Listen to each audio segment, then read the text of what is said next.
ಅತ್ತಿಗೆಯ ಜೊತೆ ಅನೈತಿಕ ಸಂಬಂಧವಿದೆ ಎಂಬ ಆರೋಪದಿಂದ ತಮ್ಮನನ್ನ ಅಣ್ಣ ಸಲಾಕೆಯಿಂದ ಹೊಡೆದು ಕೊಲೆ ಮಾಡಿದ ಆರೋಪಿಯನ್ನ ಬಂಟ್ವಾಳ ಪೊಲೀಸರು ಬಂಧಿಸಿ ನ್ಯಾಯಾಲಯಕ್ಕೆ ಹಾಜರುಪಡಿಸಿದ್ದಾರೆ.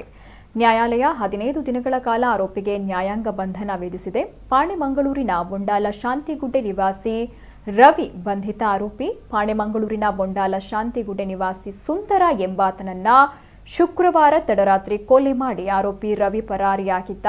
ಕೊಲೆಯಾದ ಸುಂದರ ಅವಿವಾಹಿತನಾಗಿದ್ದು ಮನೆಯಲ್ಲಿ ಒಬ್ಬನೇ ವಾಸವಾಗಿದ್ದ.